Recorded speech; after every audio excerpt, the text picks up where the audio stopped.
문제가 있고 내가 틀렸어. 소리를 봐가지고 따라해. 나중에 다시 또 이제 문제를 풀어보면은 똑같은 방식으로 또 틀린 학생들이 많은 거예요. 그건 나도 경험해봤어. 그거를 깨기 위해서는 어떻게 해야 되느냐? 안녕하세요. 수학의 전설 용쌤입니다. 수학을 잘하는 방법 뭐 많지 않아요. 두 개만 할 줄 알면 되는데요. 자, 바로 첫 번째는 이제 개념 정리가 되겠습니다. 다들 알 거예요. 개념 정리 당연히 중요하다. 그런데 개념 정리가 중요한 이유는요.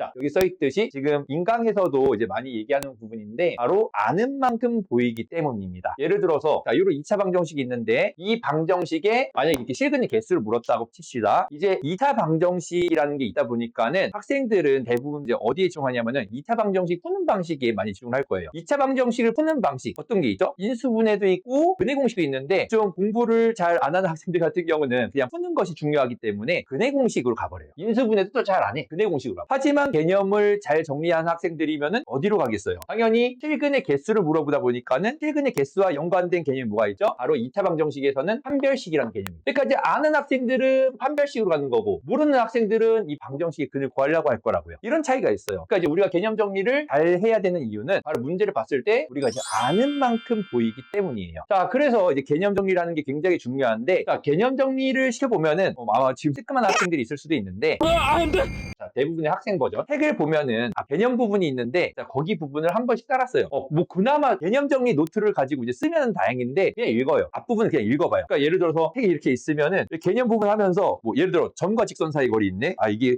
뭐 좌표 평면 위에 점 P에서 뭐 이런 거 읽지도 않고 그냥 거의 공식만 뜨르르가 이런 거 그냥 읽어버린단 말이에요. 읽고 딱 끝. 조금 더 하는 학생들은 그래도 나름대로 이제 책에다가 써요. 그러니까 이제 대부분의 학생들은 이제 읽고 따랐어요. 자, 그럼 이게 문제가 뭐느냐? 이게 그나마 학교 시험범위면 다행이에요. 요새는 선행하는 학생들도 많기 때문에 이걸 선행했을 때는 금방 까먹어요. 여러분들이 생각했을 때 수학을 잘하는 사람은 당연히 누구예요? 엄마? 아빠? 아니죠. 엄마, 아빠 잘할 수도 있지만은 수학을 잘하는 사람 대부분 선생님을 떠올릴 거라 생각해요. 자, 그러면 이제 수학 선생님들은 어떻게 개념 정리를 하느냐? 그걸 따라 해보면은 여러분들도 잘할 수가 있는데 수학 선생님들 같은 경우는 개념 정리를 할 때 그분들도 뭐 읽거나 따라 써보거나 이런 거 할 수도 있어요. 하지만 우리는 이제 질문을 받아야 되기 때문에 여기다가 플러스 하나가 더 붙어요. 이게 뭐냐면은 왜? why? 이거를 알아야 설명을 해주니까 그렇게 되는 거죠. 그래서 여러분들도 개념 정리를 할 때 그냥 따라 쓰는 수준이 아니라 항상 이런 의심을 좀 해보세요. 왜 그러냐? 그렇게 하다 보면은 여러분들도 선생님처럼 할 수가 있는 거고 선생님처럼 하다 보니까는 실력이 늘 수밖에 없다라는 거예요. 예를 들어서 판별식. 자, 한번 볼게요. 우리 여러분들이 아마 2차 방정식을 했을 거라고 생각하고 ax 제곱 더하기 bx 더하기 c는 0이라는 2차 방정식이 있을 때 우리 판별식이라는 게 뭐예요? 아마 책을 본 학생들은 이렇게 할 거예요. b는 b제곱 마이너스 4ac. 자, 요거 갖다 판별식이라고 하는데 가끔 물어봐요. 야, 이걸 왜 판별식이라고 해? 라고 물어보면은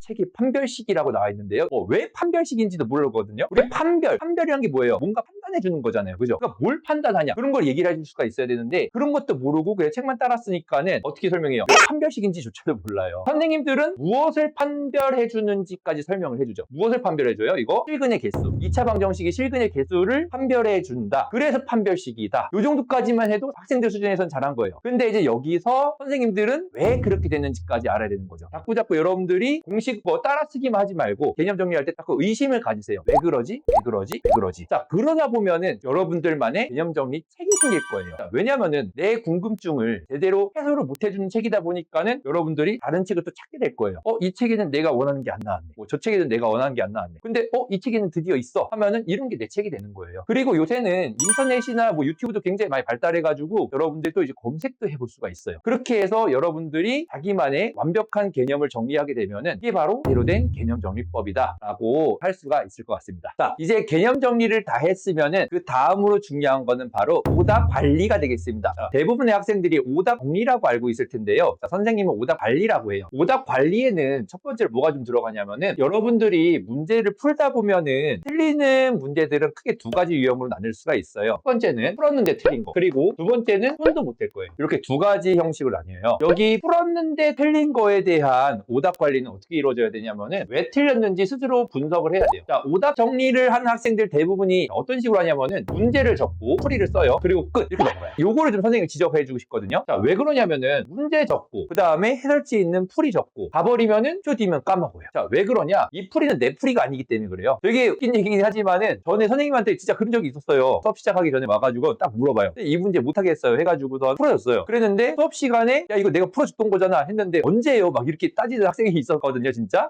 빨리 까먹어요. 이건 너무한 거 아니냐고. 내 풀이가 아닌 거는 정말 빨리 까먹어요. 자, 그래서 이 방법이 되게 안 좋은 오답 관리 중에 하나인데 가장 좋은 오답 정리 중에 하나는 사실은 풀이를 고쳐가지고 정확하게 풀이를 바꾸는 게 제일 좋아요. 내 풀이를 바꿔서. 왜냐면은 여러분들 아마 이런 경험 있을 것 같아요. 문제가 있고 내가 틀렸어. 풀이를 봐가지고 따라해. 나중에 다시 또 이제 문제를 풀어보면은 똑같은 방식으로 또 틀리는 학생들이 많을 거예요. 그건 나도 경험해봤어요. 그거를 깨기 위해서는 어떻게 해야 되느냐? 제일 좋은 거는 내 풀이를 고쳐요. 풀이에다가 해답지에 써 있는 게 아니라 내 걸 고쳐야 돼요. 그리고 만약에 내 걸 봤는데 내가 완전히 잘못 간 것 같아. 그러면 이제 해설지를 가야죠. 근데 이제 중요한 건 뭐냐면은 여러분들 뭘 느껴야 되냐면은 해설지에서 핵심 포인트를 알아야 돼요. 어떤 거냐면요. 풀이를 다 썼는데 해설지에 있는 걸로 봐. 어떤 것까지 따라하고 하려고 하냐면은 뭐 덧셈 뺄셈 했던 그것까지 다 똑같이 따라 쓰려고 해. 그러다 보니까 뭐가 많아져요? 외울 게 너무 많아지잖아. 그러니까는 해설지 보고 하려고 했더니만 외울 게 너무 많아가지고 힘들어. 포기한다고요, 그러면. 하지만 선생님이 이제 강의할 때도 얘기하는데 계산까지는 따라하지 마세요. 어느 정도 선까지만 알면은 내가 할 수 있겠다.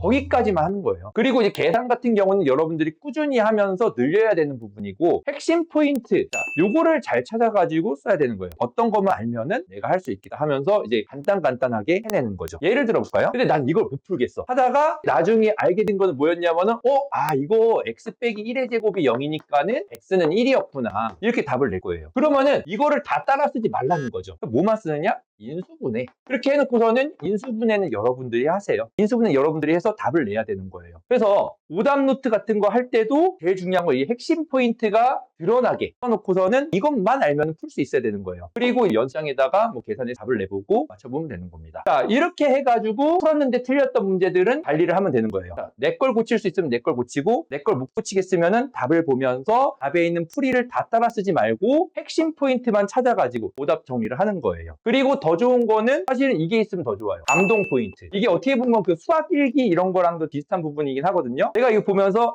내가 이 부분을 알았으면은 풀었을 텐데 이 부분을 몰라가지고 못 풀었다라던가 내가 여기서 계산을 실수하는 바람에 틀렸다. 근데 이제 왜 계산 실수를 할 수밖에 없었느냐? 계산식이 너무 길어져서 뭐 그랬을 수 있고 문제를 풀면서 감동 받을 일이 없겠지만은 근데 이제 선생님 가끔 풀다 보면 감탄할 때가 있어요. 와, 이런 문제가 있구나 하면서. 근데 이게 웃긴 건 그 감탄했던 문제들은 되게 머릿속에서 오래가요. 선생님이 기억력이 좋은 편이 분명히 아닌지만은 거의 한 뭐 1년, 2년 봐도 다시 또 이제 생각날 정도로 오래 가더라고요. 처음엔 좀 억지로 만들어도 좋을 것 같아요. 뭐 곱셈을 갖다가 뭐 어떻게 되게 막 멋있게 했다라던가 그런 포인트를 찾아보세요. 찾아가지고 쓸 수 있으면은 이 문제가 결국은 오답 노트를 하는 이유 중에 하나는 오랫동안 기억하기 위해서. 자, 요 3개 정도가 만약에 드러나게 하면은 선생님은 베스트라고 생각하고요. 자, 지금부터가 되게 중요한 부분이에요. 풀었는데 틀린 문제를 갖다가 어떻게 하냐면은 통 책에다가 세모로 표시해요. 그리고 이제 선도 못 된 문제가 선생님도 어렸을 때 있었어요. 그 문제에다가는 뜰을 쳐버려요. 이게 무슨 차이냐? 이 X는요, 여러분도 그런 경험을 했는지 모르겠지만은 열심히 답지를 보고 풀더라도 또 못 풀어요. 이거는 지금 내 수준이 아니다. 내 수준이 아니다. 얘는 나중에 두고 보자예요. 그리고 이 세모는 약간은 억울해.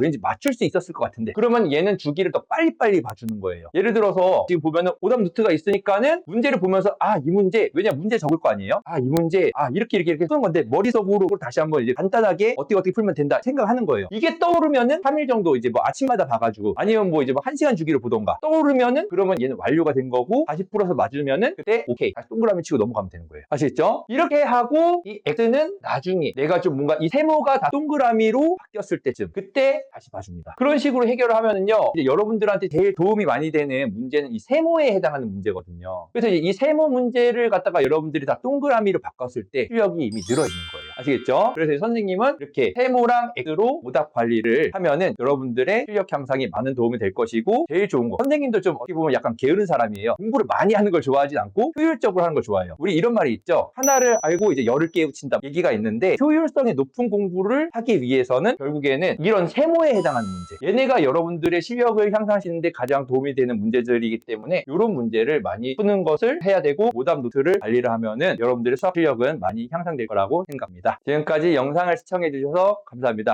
자, 영상이 도움이 되셨다면은 구독과 좋아요 꼭 눌러주세요.